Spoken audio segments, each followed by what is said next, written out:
Welcome into another Out of the Park Baseball 22 Perfect Draft. This is our third Perfect Draft recording.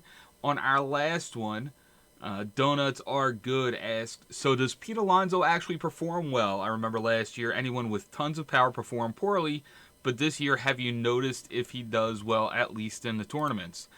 Well, in a very small in a very small sample size, no. Pete Alonso performs like trash. He was our second or third round pick in the last perfect draft, which you can see either in our playlist or a link somewhere in the blah blah. And in 19 games, he hit 171, 253, 257 on a slash, one home run, 11 RBIs, in 70 at bats, hitting fifth. So not great. Pat Morin, who was we really got bit by the catcher bug in the last video, so that doesn't surprise me all that much. But Pete Alonso, these two players I think might have kept us from winning the whole darn thing because we went to the semis. We went 4-2, 4-0, 4-1, and then got swept by the upstate upstarts.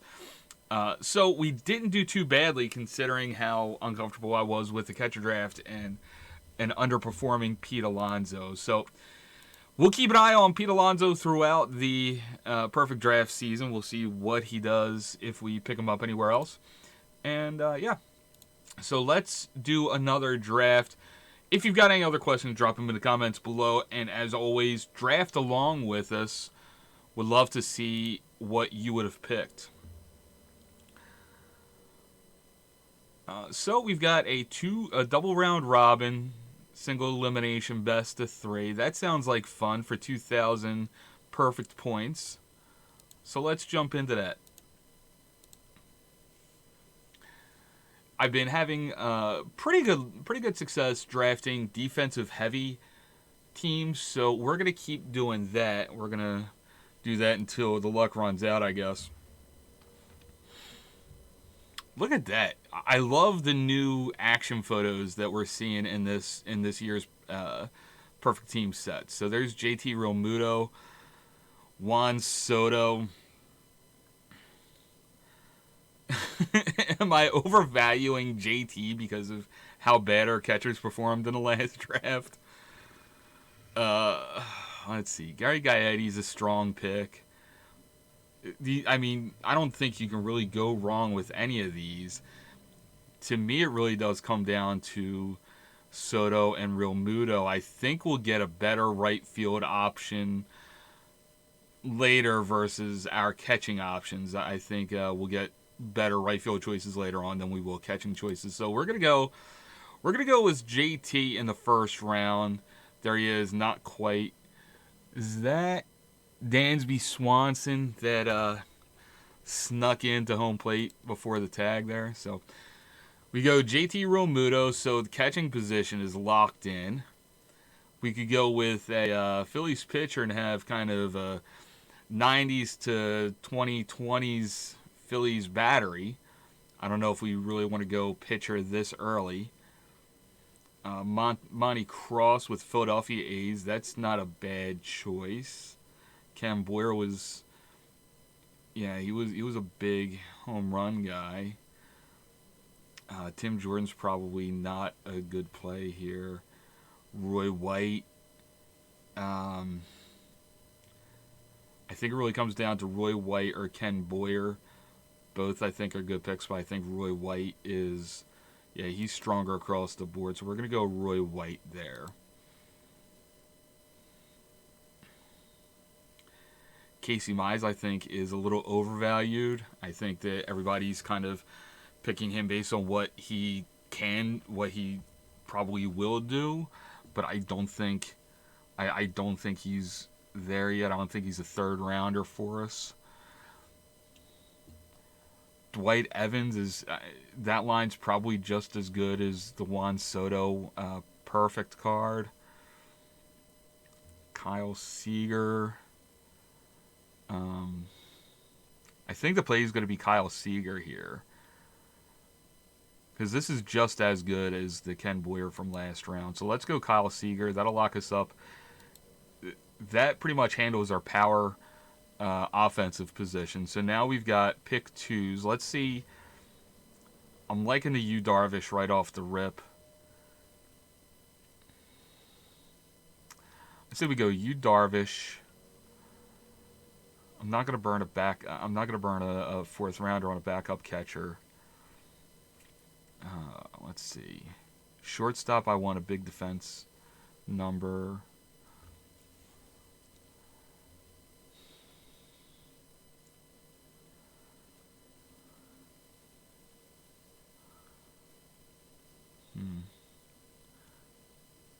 Danny Murphy could be good.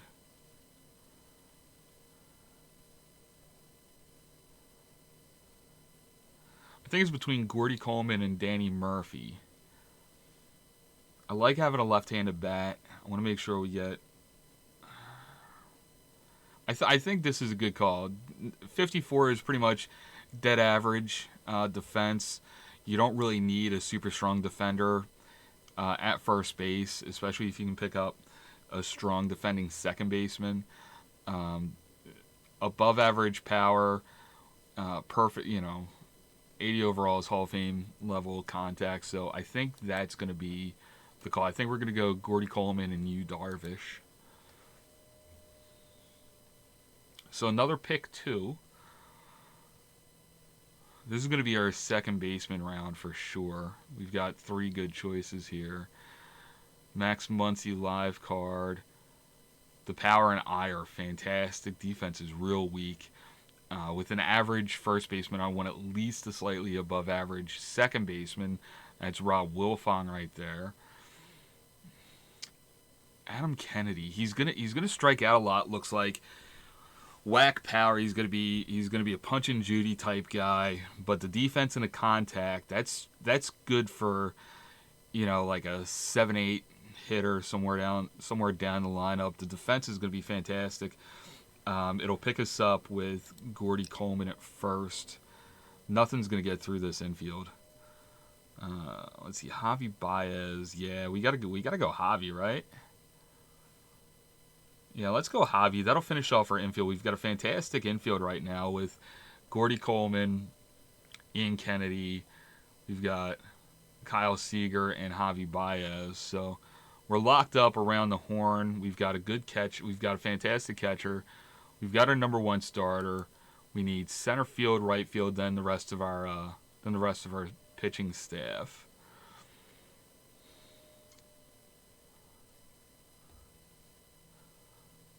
Tom Seaver, initially I was thinking Sonny Gray, but you got to go Tom Seaver, right? You got to go Tommy Terrific. Then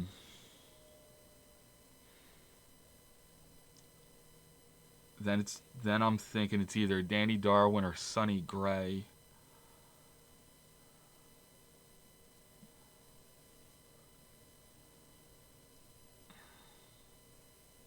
I think Danny Darwin might be the stronger pick. I also like pitchers that can go deep into games. So I think we go Darwin. I undervalue relief pitching. So if I can get starters and go deep into games, that kind of covers that lacking bullpen that I usually end up with. Come on, Homer Smoot. That's Homer. If only you could field. If only you could field. Center field is a position that you absolutely need a good defender. You need somebody that can cover a lot of territory. You need a Greg Maddux, not a Gary Maddux out there. So let's see. Mickey Rivers, dead average. Let's go Trent Grisham in right. That'll lock down the corner outfields for us. And then we can do Dave McNally to make sure we have a lefty somewhere in the middle of the line, in the middle of the rotation. We do need a closer. We need somebody strong out of the pen. We don't have any options there. Well,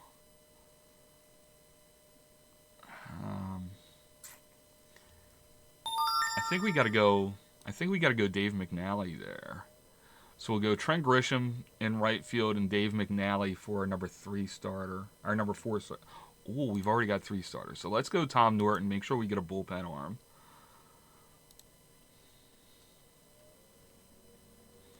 All right. So we're still looking for center field.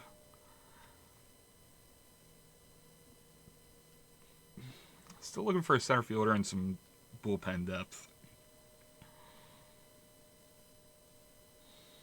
Gerald Young, average in center field, which I think we can get away with Roy White and Grisham surrounding him. I would have gone Homer Smoot in the second, but 32 defense. That's not even with these bombers in the corners, you can't get away with that. So let's go Gerald Young. He's going to be an 8 or 9 hole hitter, switch hitter, which is a bonus.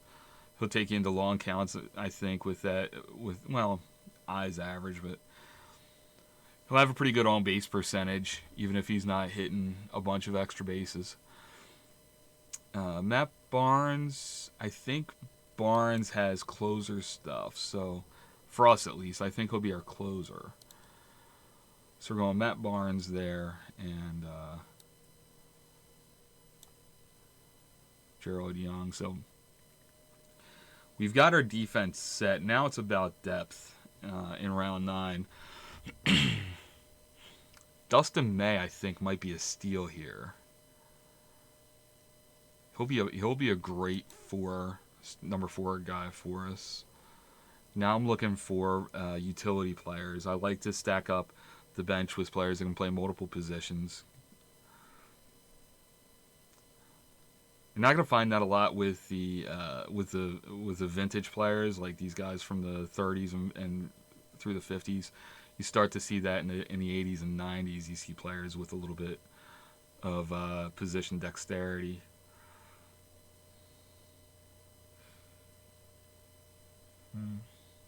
I think we might have to go May and Hendricks and just finish off our starting rotation. Yeah, let's go Kyle Hendricks here.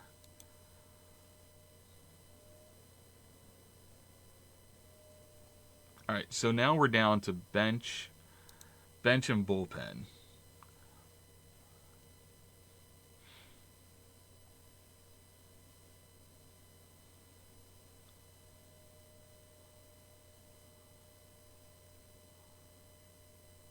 All right, see, I like this. He can play all over the outfield. Good contact, very marginally slightly below average defender. So we're going to go Frank Bumholtz.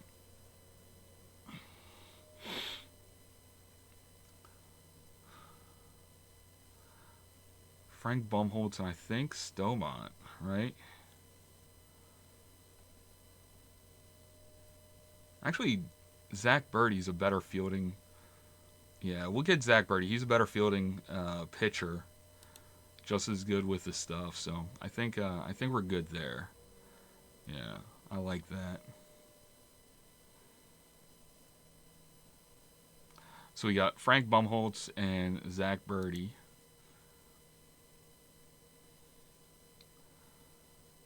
We got 2 more pick 2 rounds, then our pick 5. So we still need. I'd like to have 2 more relievers, 1 more outfielder, a catcher, and a couple infielders.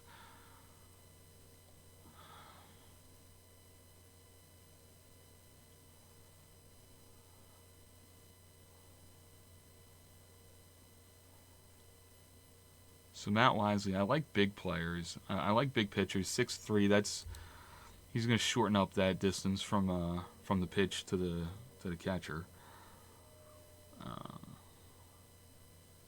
You don't have much in the way of we don't have much in the way of position dexterity.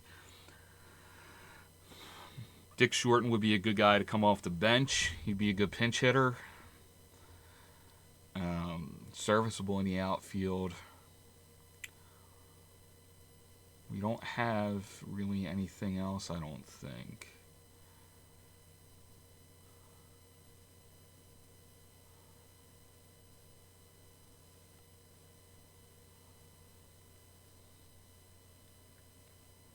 Yeah, we don't have anything else. So let's go check short, and that'll finish us off in the outfield.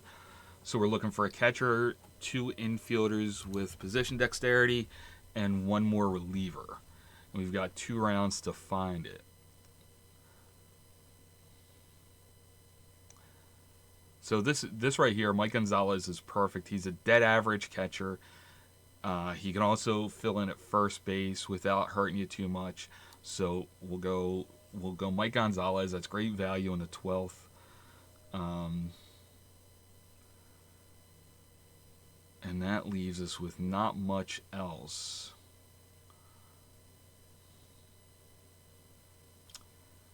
Dang it. Alright. So we're going to be a little... I think we might end up just a little outfield heavy. Darren Bragg will be a good pinch hitter for us. He's got some outfield dexterity. Yeah. Yeah, I mean, that's really the only picks we've got, right? All right, so the last round, this is going to be all infield. So let's hope we get some versatile infielders. And so far, I'm not seeing too much. We are going to be way outfield heavy, I think. Here we go. This is what I'm looking for. Zach Mayfield plays 3 infield positions, so that's exactly what we want. Even better is Zach McKinstry, second base, third, short, left, and right. Lombardozzi, he's all over. He's second base and left field. 1, 2, 3. That gives us 2 more.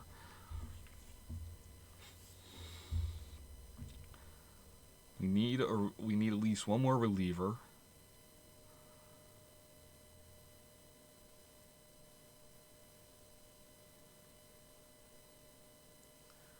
I think we go Clay Smith. 3. Yeah, let's go Clay Smith and I think we go Clay Smith and Esmil Rogers to wrap it up, and that's our 5 picks for the 13th round. Ooh, man, that'll wrap us up. That was a tough draft.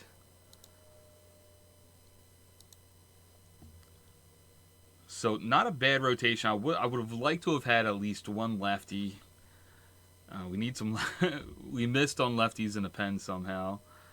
I always go on the pitching screen. I always start highest rested, and allow starting pitching in relief. These are short seasons. They're short series. They're best of 3s when you get out of the round robin. So you're really not looking for endurance, seasonal endurance. You're looking for in-game endurance when you go with guys like Tom Seaver, who can get you a 98. So he might close some games. He might finish some games. Kyle Hendricks is another guy. We've got three pitchers that potentially could throw some complete games for us if they get some luck. Around the horn, we've got Gerald Ford switch hitting in center field. Adam Kennedy at second base. Switch hitting Roy White in left field, batting third. Gordy Coleman, lefty, at first, hitting cleanup. Then Javi Baez at short. Kyle Seager hitting left-handed at third. JT Romuto behind the plate, 7th. Trent Grisham in right, batting 8th. And then Darren Bragg is our DH. We've got pretty good versatility here on the bench. We've got 4 strong pinch hitting options. And Mike Gonzalez, our catcher, as a pinch runner, which when have you ever seen that? We've got good depth here. We've got a couple players. We've got a couple positions we can go 3 deep at if we need to. Don't forget, I always come over here to strategy. Do something with your strategy. I've had luck with going sabermetric. Just pick something. You don't want everything to just be middle of the board down the line. If you end up getting a starting pitching heavy staff like I do, you can kind of mess with your pitching strategies a little bit. Since I've got pretty good since I've got pretty good defenders, I can mess around with these hold runners, infield. I can trust my players to play off the lines in guard line situations. Just take a look at this and just play around, find something that works for you and your draft. So that's it. We're doing a double round robin, best of 3 bracket, 32 teams, and take a look. Follow us on Twitter at Faraday Sports, and I'll let you know how we do when this tournament comes to a close. Thanks for sticking around. We'll see you next time on Faraday Sports.